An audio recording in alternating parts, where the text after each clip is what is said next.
Hey, good morning, everybody. Mr. Kavanaugh here. I hope everybody is doing well on this finally a beautiful day after the past couple of days that were um, very oppressive. Ooh, yuck.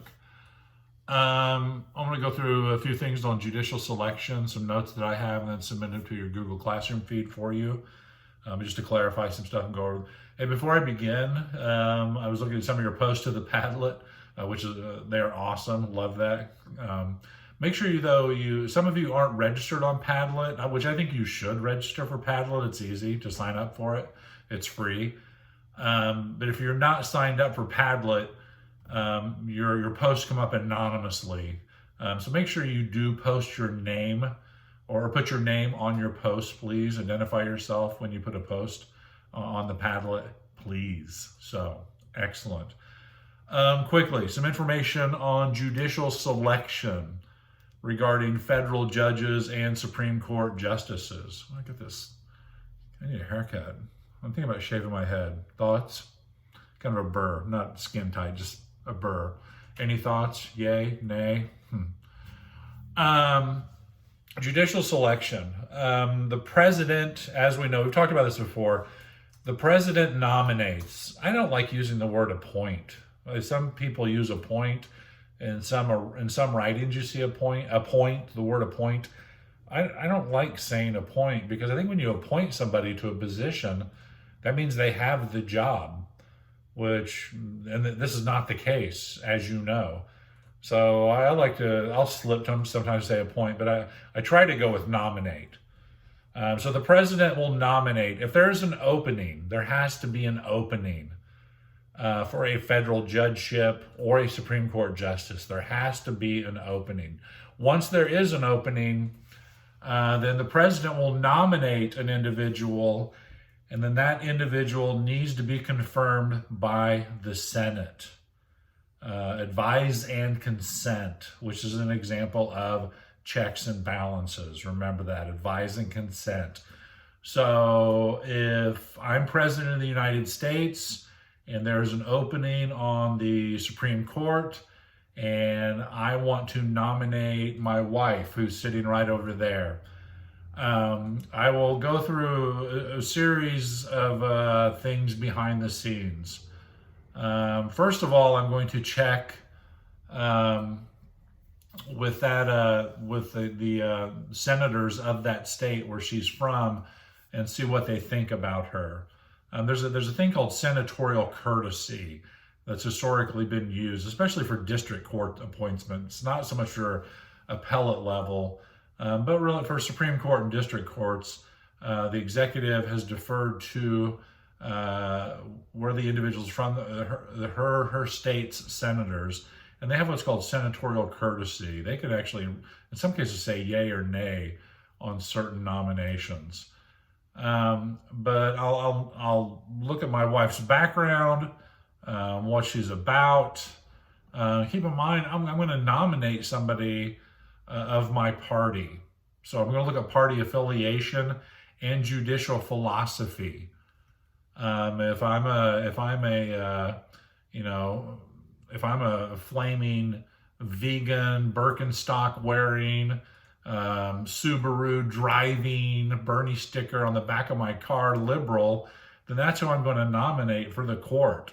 I'm going to look at their judicial philosophy and their party background.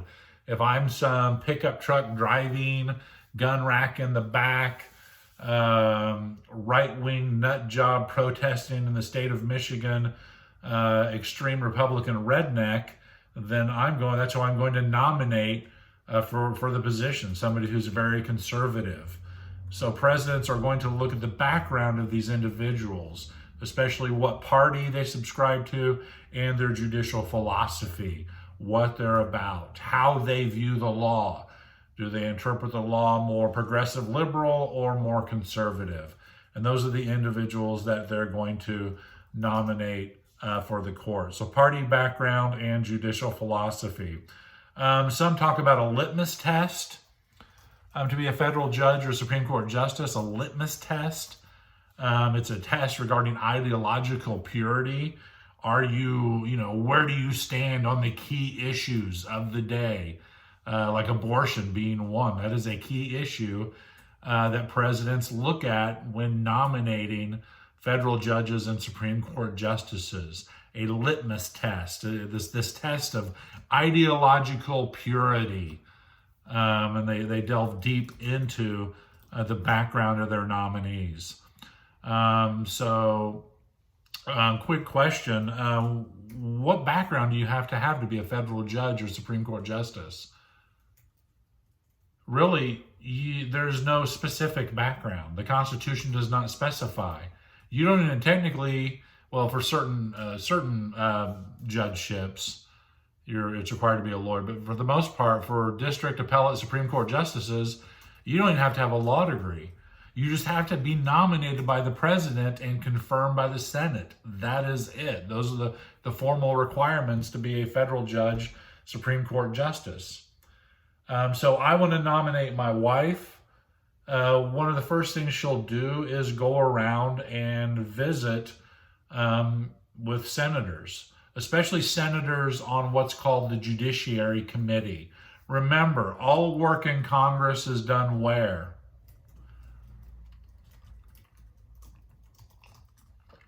In committee. In committee. All work in Congress is done in committee. So my wife, she's my nominee, which is some type of conflict of interest there, I believe. Anyway, she'll go around and make the rounds and meet and talk with the various senators, especially on the Judiciary Committee. She'll fill out a major questionnaire, and then we'll move forward on that. Then she'll have a hearing in front of the Judiciary Committee.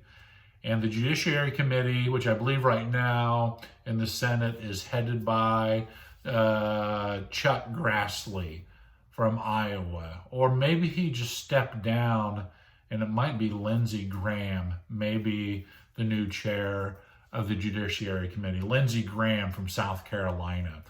And the committee, made up of Republicans and Democrats, they will start questioning and grilling the nominee, asking them questions about judicial philosophy. What are your views on this case? What are your views on that? Looking at their record as well, because most judges and justices will have a record of scholarship, writings, and past rulings, and they want to ask about them.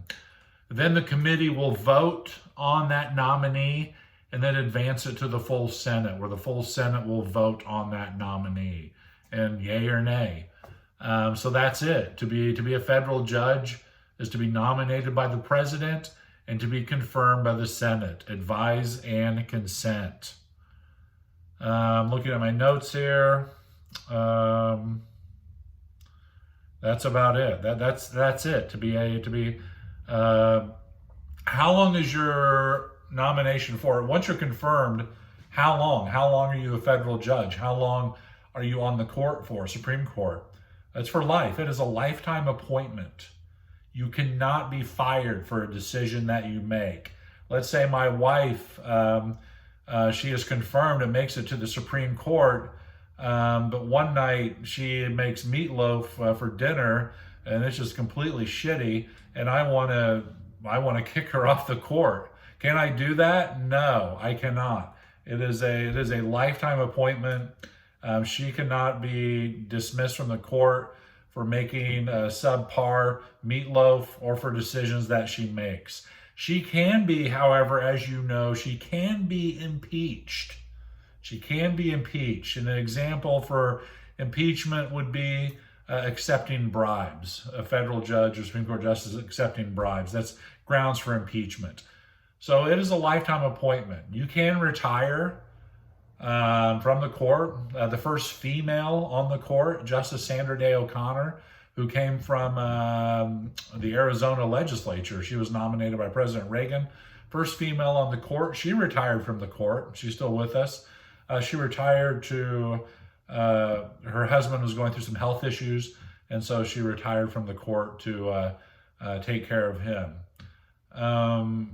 So you can retire from the court. The reason for a lifetime appointment, wrap your brains around this. Wrap your brains around this. Going back to before we were a country, judges under the control of the monarch, under the king, they were beholden to the king for their salary and benefits.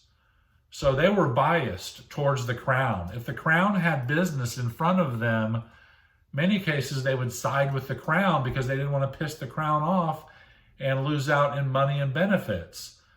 So, and the framers knew this. So when they created Article 3, we're going to have an independent judiciary, lifetime appointments. So they don't have to worry about the rough and tumble world of partisan politics and not let partisan politics creep into their decision making. That's the idea. I'm not saying that it does not happen. It does. Politics is politics. And politics do creep in to judges' rulings and rulings at the Supreme Court. We'll talk more about that later when we talk about judicial activism. But it's supposed to be an independent judiciary, but we're human beings and people are biased and they have different philosophies. That's the system we have set up. It is not perfect. My wife's meatloaf is pretty perfect, though. So that's pretty much all I have on selection to a federal judgeship and to the Supreme Court. So get back to me if you have any questions, any concerns. Let me know what's up. Don't forget to submit your post to the Padlet. Ooh, quick comment also. I don't know if you know this or not, if it's been posted yet. We are not having a final exam. We are not having a final exam. And the exemption thing, it's kind of been tossed around. I think that's still being discussed, but we've just changed the numbers. And so third and fourth quarter, it's going to be 50-50. And any end of year assessment, it'll just be some type of regular assessment that will be added into your fourth quarter grade. It will not be a final exam grade. And I'm still percolating on what I want to do. Whatever I do, though, it is not going to be major, and you will not lose a bunch of sleep over it. So more on that later. All right, keep prepping for the exam. Watch the videos that I've given you. I know it's a lot. I know there are a ton of videos. I know you're sick of them. You don't have to watch them all at one sitting. Just break them up. Jot some notes down to yourself. Jot some outlines. Start prepping to answer those 2 free response questions, which will entail the entire AP exam. So get back to me if you need anything. I hope you are doing well. Get out and enjoy the day too. Sun's out. Sun's out, guns out. Kavanaugh out.